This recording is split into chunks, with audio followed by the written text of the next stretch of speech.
Ya, baik teman-teman semua, sekarang saya coba untuk memberikan bagaimana cara melaporkan SPT tahunan. Pertama kita isi NPWP kita dulu ya, di login di DJP online Pajak ID, kemudian isi password kita, kemudian isi kode keamanan yang sudah tertera di layar ya. Kita login. Nah, kalau masih salah kita coba isi dulu ya, 079. Saya coba aja NPWP, salah satu NPWP. Nah, kita isi ya. Oke. Nah, di sini ada kesalahan password bukan gitu ya. Nah, coba kita ganti lagi.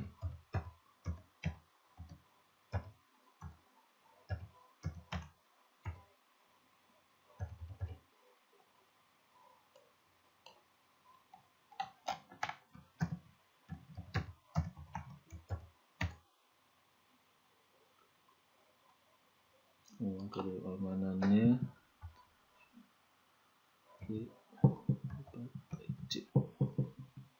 lalu login. Nah, ini kita muncul, kita akan melaporkan ke SPT tahunan ya. Ini profil kita bakal ada ya di setiap halaman DJP online. Nah, kita akan lapor, kita klik lapor. Nah, kita akan lapor SPT tahunan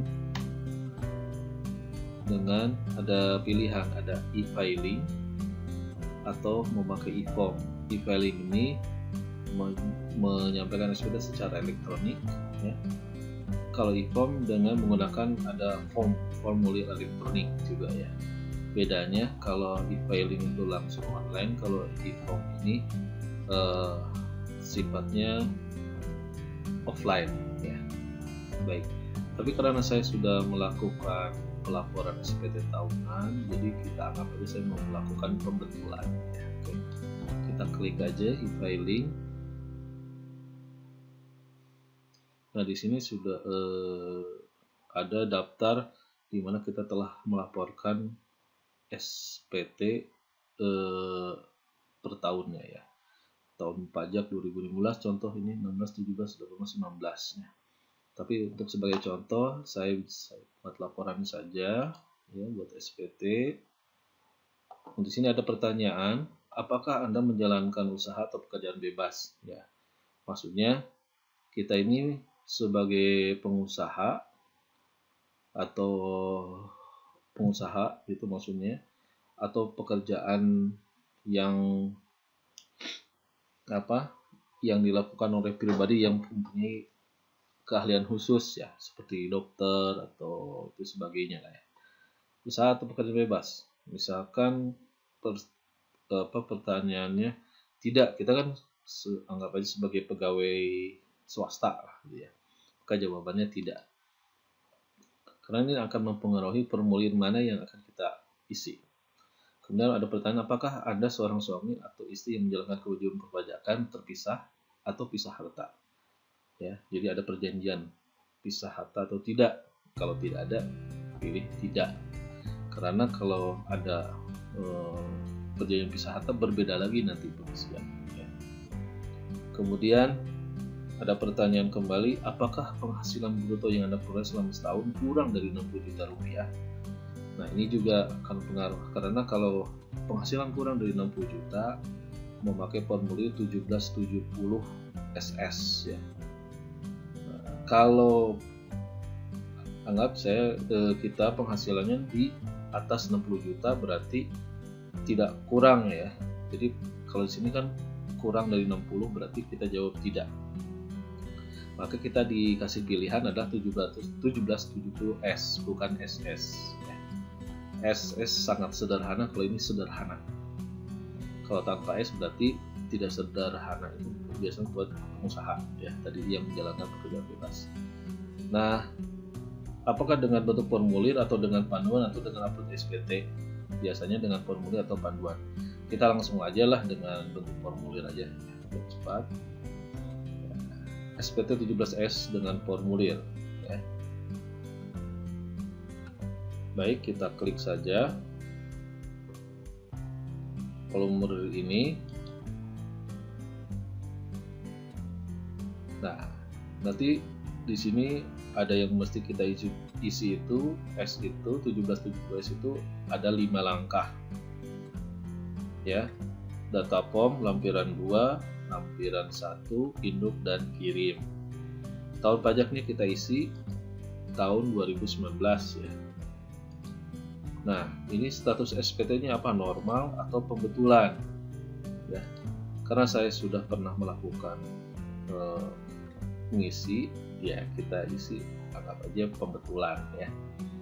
Maka kita akan isi langkah berikutnya adalah klik proses. Nah, di sini ada biasanya kalau pegawai negeri itu sudah dipotong oleh pajaknya oleh pemberi kerja, sudah ada data sebelumnya, ya, data yang apakah datanya akan digunakan atau tidak.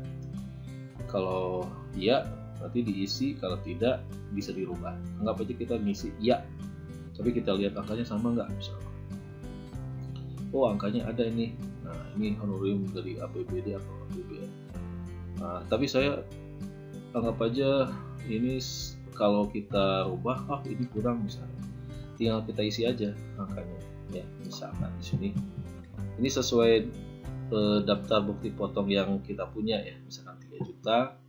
15%-nya biasanya 450.000. Nah, misalkan gitu ya. Misalkan klik. Oke. Terus kita lanjut ya ke daftar harta kita. Di sini misalkan ini daftar harta sebelumnya, ada tabungan, ada polis, ada piutang, ada juga kendaraan misalkan ya. Ini yang kita isi aja, jadi cara ngisinya mudah saja. Tinggal misalkan kalau ada tambahan baru kita klik tambah ya, contohnya seperti ini. Tambah kode hartanya apa? Misalkan tambahannya kita punya deposito, isi deposito. Nama hartanya misalkan deposito di bank A gitu kan. Sebut aja nama banknya, misalkan Bank BRI lah. Tahun perolehannya berapa? Tahun 2019. Harga perolehannya berapa? Misalkan 1 miliar gitu kan. Tinggal kita klik aja ya. Keterangan apa? Dapat dari mana? Misalnya dapat dari warisan dan sebagainya. Kalau sudah diisi, nanti kita simpan ya. Seperti itu ya. Karena saya tidak ada, saya batalin ya. Oke. Nah, ini angkanya. Kemudian kalau sudah dia akan menjumlah sendiri ya. Jadi isi semua. Kalau kita lihat sini ya, teman-teman, ada kas, setara kas, ada uang tunai, tabungan, giro, deposito, setara kas lainnya. Setara kas lainnya ini bisa diisi misalkan oleh polis asuransi, itu bisa ya. Oke. Kemudian piutang ya, biasa teman-teman tahu. Kemudian termasuk piutang saudara dari saudara juga apa ya, kita punya piutang dari saudara kita. Kemudian investasi bisa berupa saham atau obligasi, kita punya isi aja. Atau alat transportasi, ada sepeda motor, mobil, alat transportasi lainnya juga ini bisa diisi ya. Harta bergerak, logam mulia, ya kita punya emas batangan boleh diisi. Kapal pesiar mungkin atau barang-barang seni antik. Peralatan elektronik yang harganya lumayan mahal, mungkin 5 juta, 10 juta boleh aja masuk di sini. Harta tidak bergerak, mungkin kita punya tanah plus bangunannya yang kita tinggali ataupun yang kita sewakan, ataupun masih berupa lahan pertanian juga kita isi. Harta berwujud, kita punya hak paten, punya royalti, punya merek dagang. Nah, yang punya kita daftarkan, kita bisa isi di sini ya. Tinggal isi nama harta. Nanti kalau kita sudah klik itu nama hartanya apa. Misalkan tadi merek dagang, punya usaha coklat apa, ya, tahun perolehan kapan, nanti simpan di sini ya. Oke, saya lanjut. Kemudian kita isi ke daftar hutang sekarang ya. Daftar hutang ini adalah daftar di mana kita punya hutang ya, baik ke bank ataupun ke pribadi orang. Misalkan kita punya nih kode hutangnya di sini, hutang ke bank atau lembaga keuangan, atau lembaga keuangan bukan bank. Ini bisa KPR, leasing kendaraan bermotor dan sejenis. Jadi kalau ada ini masuk di sini ya. Kedua juga bisa kartu kredit ya. Jadi kita punya hutang kartu kredit di akhir tahun, isi aja. Ya, 10 juta, 20 juta, 50 juta bisa kartu kredit. Kemudian utang afiliasi ya, yang punya hubungan istimewa atau utang lainnya juga silakan isi. Ini contoh-contoh utangnya ya. Nama pemberi pinjamannya tinggal diisi, siapa, alamatnya di mana ya, gampang ya. Tahun peminjaman juga. Seharusnya sih tahun 2019 karena tahun-tahun sebelumnya sudah diisi ya. Tapi kalau ada yang tertinggal boleh aja diisi yang tahun sebelumnya. Nanti simpan, klik simpan. Untuk kalau saya ini batal karena tidak ada ya. Nah, contoh saya ini ada KPR dari bank, dari orang tua dan sebagainya. Nanti dijumlahin. Kalau nanti ada yang salah, tinggal diubah aja di sini. Kalau sudah lunas, tinggal dihapus. Oke. Kemudian kita lanjut ke daftar tanggungan. Daftar tanggungan ini nama tanggungan kita istri sama anak-anak ya, keluarga. Ini di sini. Kalau nambah lagi, tinggal tambah lagi aja. Ya, di sini nama siapa, nicknya, hubungan keluarga, pekerjaannya, masih pelajar atau tidak ya. Oke. Kalau sudah diisi, tinggal masuk ke langkah berikutnya, yaitu lampiran 1, di mana di bagian A itu ada penghasilan neto dalam negeri lainnya yang tidak termasuk penghasilan dikenakan PPh final atau bersifat final. Di sini kalau ada kita punya penghasilan bunga dari deposito tadi ya, bisa masukkan di sini berapa hasilnya, royalti ya, kemudian sewa tanah bangunan, sewa kendaraan atau sewa apa. Di sini sebetulnya ini sewa yang kena yang tidak kena final ya. Jadi ini yang sifatnya bisa dikreditkan ya. Kemudian hadiah, keuntungan dari penjualan ya, kita misalkan punya harta dijual, nah ini masih penghasilan lainnya juga di sini. Kalau sudah diisi, nanti dia akan menjumlah sendiri ya. Lanjut ke B. B ini adalah penghasilan yang tidak termasuk objek pajak, itu bisa berupa bantuan, sumbangan atau hibah atau warisan juga bisa ya. Bagian laba anggota perseroan. Kemudian klaim asuransi ya, misalkan kita ikut asuransi, ada klaim di tahun 2019 kita isi aja penghasilannya. Beasiswa, penghasilan lain yang tidak termasuk objek pajak lainnya ya. Lanjut, kalau sudah kita lanjut ke bukti potong. Nah, biasanya PNS itu dapat bukti potong dari pemotongnya, pemungutnya. Kita isi aja. Contohnya di sini jenis pajaknya misalkan apa, karena kita itu pasal 21 ya. NPWP pemotongnya tinggal kita isi aja, nanti akan muncul nama pemotongnya langsung di sini ya. Kita isi NPWP-nya di sini, bakal terisi juga, nanti muncul nama pemotongnya. Kemudian nomor bukti potongnya sesuai bukti potongnya ya. Bisa lihat aja di bukti fisiknya. Tanggal bukti pemotongan juga ada, tanggalnya tinggal diisi, tanggal mungkin tahun 2020 awalnya ya. Jumlah PPh yang dipotongnya juga berapa. Nah itu contohnya. Kalau pegawai negeri mungkin jenisnya ditanggung pemerintah, DTP misalkan.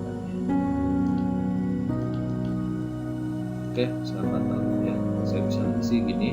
Nanti hasilnya seperti ini, nama bendaharanya, pemotongnya, nama buktinya, tanggal buktinya, jumlah PPh berapa. Oke, kalau sudah ini terisi, langsung masuk ke langkah berikutnya, induk. Nah, induknya kawin atau tidak kawin, status kita bisa menikah, kepala keluarga. Ya. Lanjut ke A karena tadi kita sebagai pegawai. Nah, ini penghasilan neto dalam sebuah pekerjaan. Ini angka ini adalah angka yang ada di 1721 A1 kalau pegawai swasta, kalau PNS 1721 A2.